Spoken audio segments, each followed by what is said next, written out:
ജ്യോതിസ് ചാനലിലേക്ക് എല്ലാവർക്കും സ്വാഗതം. വിശുദ്ധ ലൂക്കായുടെ സുവിശേഷം 14-ാം അധ്യായമാണ് ഇന്നത്തെ വീഡിയോയിൽ ഉൾപ്പെടുത്തിയിരിക്കുന്നത്. മഹോദര രോഗിയെ സുഖപ്പെടുത്തുന്നു എന്ന ശീർഷകത്തോടു കൂടിയ ഈ അധ്യായത്തിൽ 35 വാക്യങ്ങളാണ് ഉള്ളത്.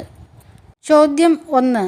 ആരുടെ വീട്ടിലാണ് ഒരു സാബത്തിൽ യേശു ഭക്ഷണത്തിന് പോയത്?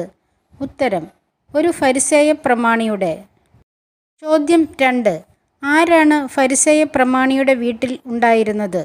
ഉത്തരം: ഒരു മഹോദര രോഗി. ചോദ്യം 3. സാബത്തിൽ രോഗശാന്തി കൊടുക്കുന്നത് അനുവദനീയമോ എന്ന് യേശു ചോദിച്ചത് ആരോട്? ഉത്തരം: നിയമജ്ഞരോടും ഫരിസേയരോടും. ചോദ്യം 4. വിശുദ്ധ ലൂക്കായുടെ സുവിശേഷം 14-ാം അധ്യായം 5-ാം വാക്യം അനുസരിച്ച് യേശു നിയമജ്ഞരോടും ഫരിസേയരോടും ചോദിച്ചതെന്ത്? ഉത്തരം: സാബത്തിൽ തൻ്റെ പുത്രനോ കാളയോ കിണറ്റിൽ വീണാൽ ഉടൻ പിടിച്ചു കയറ്റാത്തവരായി നിങ്ങളിൽ ആരുണ്ട്? ചോദ്യം 5. എപ്പോഴാണ് യേശു അതിഥിക്കും ആതിഥേയനും ഉപദേശമായി ഒരു ഉപമ പറഞ്ഞത്? ഉത്തരം: ക്ഷണിക്കപ്പെട്ടവർ പ്രമുഖ സ്ഥാനങ്ങൾ തിരഞ്ഞെടുക്കുന്നത് കണ്ടപ്പോൾ. ചോദ്യം 6.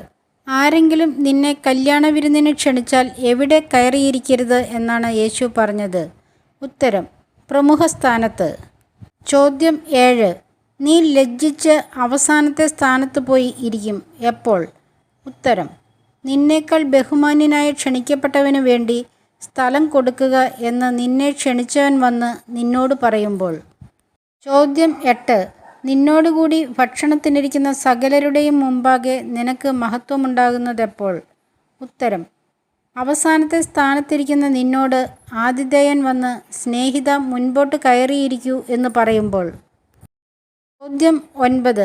വിശുദ്ധ ലൂക്കായുടെ സുവിശേഷം 14-ാം അധ്യായം 11-ാം വാക്യം ഉദ്ധരിക്കുക. ഉത്തരം: തന്നെത്തന്നെ ഉയർത്തുന്നവൻ താഴ്ത്തപ്പെടും, തന്നെത്തന്നെ താഴ്ത്തുന്നവൻ ഉയർത്തപ്പെടും. ചോദ്യം 10. നീ സദ്യയോ അത്താഴവിരുന്നോ നടത്തുമ്പോൾ ആരെയെല്ലാം വിളിക്കരുത് എന്നാണ് യേശു തന്നെ ക്ഷണിച്ചവനോട് പറഞ്ഞത്? ഉത്തരം: നിന്റെ സ്നേഹിതനെയോ സഹോദരരെയോ ബന്ധുക്കളെയോ ധനികരായ അയൽക്കാരെയോ വിളിക്കരുത്. ചോദ്യം 11.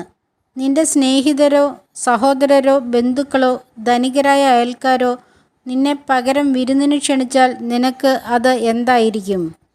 ഉത്തരം: പ്രതിഫലം. ചോദ്യം 12. സദ്യ നടത്തുമ്പോൾ ആരെയെല്ലാമാണ് ക്ഷണിക്കേണ്ടത്? ഉത്തരം: ദരിദ്രർ, വികലാംഗർ, മുടന്തർ, കുരുടർ എന്നിവരെ. ചോദ്യം 13. ദരിദ്രർ, വികലാംഗർ, മുടന്തർ, കുരുടർ എന്നിവരെ ക്ഷണിക്കുമ്പോൾ നീ ഭാഗ്യവാനാകും. എന്തുകൊണ്ട്? ഉത്തരം: പകരം നൽകാൻ അവരുടെ കയ്യിൽ ഒന്നുമില്ലാത്തതുകൊണ്ട്. ചോദ്യം 14. പകരം നൽകാൻ കയ്യിൽ ഒന്നുമില്ലാത്തവരെ വിരുന്നിന് ക്ഷണിക്കുമ്പോൾ എപ്പോഴാണ് നിനക്ക് പ്രതിഫലം ലഭിക്കുക? ഉത്തരം: നീതിമാന്മാരുടെ പുനരുത്ഥാനത്തിൽ. ചോദ്യം 15. വിശുദ്ധ ലൂക്കായുടെ സുവിശേഷം 14-ാം അധ്യായം 15-ാം വാക്യം അനുസരിച്ച് യേശുവിനോടുകൂടി ഭക്ഷണത്തിനിരുന്നവരിൽ ഒരുവൻ യേശുവിനോട് പറഞ്ഞതെന്ത്? ഉത്തരം: ദൈവരാജ്യത്തിൽ അപ്പം ഭക്ഷിക്കുന്നവൻ ഭാഗ്യവാൻ.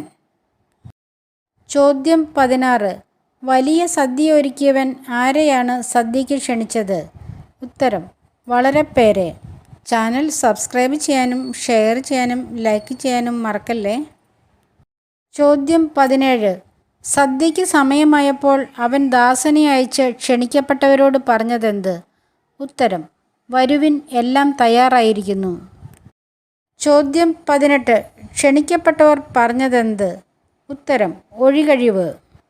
ചോദ്യം 19. ഒന്നാമൻ പറഞ്ഞ കാരണം എന്ത്? ഉത്തരം: വയൽ വാങ്ങി അത് പോയി കാണേണ്ടിയിരിക്കുന്നു. ചോദ്യം 20. ക്ഷണിക്കപ്പെട്ടവരിൽ മറ്റൊരുവൻ പറഞ്ഞ കാരണം എന്ത്? ഉത്തരം: ഞാൻ 5 ജോഡി കാളകളെ വാങ്ങി അവയെ പരീക്ഷിച്ചു നോക്കാൻ പോകുന്നു. ചോദ്യം 21. മൂന്നാമതൊരുവൻ പറഞ്ഞ കാരണമെന്ത്? ഉത്തരം: എൻ്റെ വിവാഹം കഴിഞ്ഞതേയുള്ളൂ, അതിനാൽ വരാൻ നിവൃത്തിയില്ല. ചോദ്യം 22. ദാസൻ പറഞ്ഞ വിവരം കേട്ട് കോപിച്ച യജമാനൻ എവിടെ പോയി ആളെ ക്ഷണിക്കുക എന്നാണ് ദാസനോട് പറഞ്ഞത്? ഉത്തരം: പട്ടണത്തിൽ തെരുവുകളിലും ഊടുവഴികളിലും ചെന്ന്. ചോദ്യം 23. പട്ടണത്തിൻ്റെ തെരുവുകളിലും ഊടുവഴികളിലും ചെന്ന് ആരെ കൂട്ടിക്കൊണ്ടുവരിക എന്നാണ് യജമാനൻ പറഞ്ഞത്? ഉത്തരം: ദരിദ്രരെയും വികലാംഗരെയും കുരുടരെയും മുടന്തരെയും. ചോദ്യം 24.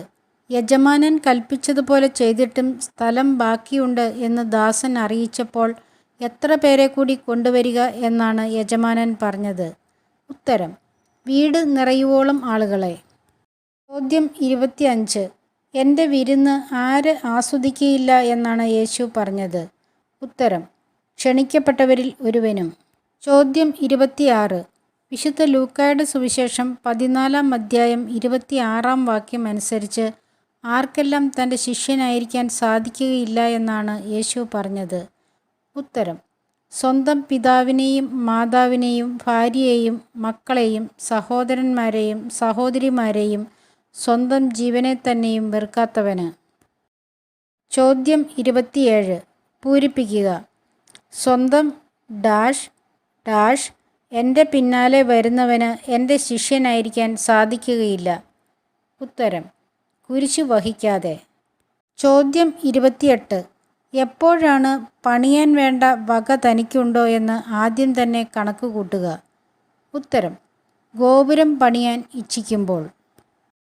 ചോദ്യം 29. കാണുന്നവരെല്ലാം ആക്ഷേപിക്കുന്നതെപ്പോൾ? ഉത്തരം: ഗോപുരത്തിൻ്റെ അടിത്തറ കെട്ടിക്കഴിഞ്ഞ് പണി മുഴുവനാക്കാൻ കഴിയാതെ വന്നാൽ. ചോദ്യം 30. ഒരു രാജാവ് മറ്റൊരു രാജാവിനോട് യുദ്ധത്തിന് പോകുമ്പോൾ ആദ്യം ആലോചിക്കുന്നതെന്ത്? ഉത്തരം: 20,000 ഭടന്മാരോട് കൂടി വരുന്ന രാജാവിനെ 10,000 ഭടന്മാരെ കൊണ്ട് തനിക്ക് നേരിടാൻ സാധിക്കുമോ എന്ന്. ചോദ്യം 31. 20,000 ഭടന്മാരോട് കൂടി വരുന്ന രാജാവിനെ 10,000 ഭടന്മാരെ കൊണ്ട് തനിക്ക് നേരിടാൻ സാധ്യമല്ലെങ്കിൽ രാജാവ് എന്തു ചെയ്യും? ഉത്തരം: മറ്റേ രാജാവ് ദൂരത്തായിരിക്കുമ്പോൾ തന്നെ ദൂതന്മാരെ അയച്ച് സമാധാനത്തിന് അപേക്ഷിക്കും. ചോദ്യം 32. എങ്ങനെയല്ലാതെ നിങ്ങളിലാർക്കും എൻ്റെ ശിഷ്യനാകാൻ സാധ്യമല്ല? ഉത്തരം: തനിക്കുള്ളതെല്ലാം ഉപേക്ഷിക്കാതെ. ചോദ്യം 33. ഉറ കെട്ടുപോയാൽ മണ്ണിനോ വളത്തിനോ ഉപകരിക്കാത്തതെന്ത്? ഉത്തരം: ഉപ്പ്. ചോദ്യം 34. ഉറ കെട്ടുപോയ ഉപ്പിനെ എന്തു ചെയ്യും? ഉത്തരം: പുറത്തെറിഞ്ഞു കളയും. ചാനൽ സബ്സ്ക്രൈബ് ചെയ്തവർക്കും ലൈക്ക് ചെയ്തവർക്കും പ്രത്യേകമായ നന്ദി അറിയിക്കുന്നു. ഇനിയും നിങ്ങളുടെ സഹകരണം പ്രതീക്ഷിച്ചുകൊണ്ട് ഈശോയുടെ നാമത്തിൽ നന്ദി. നമസ്കാരം.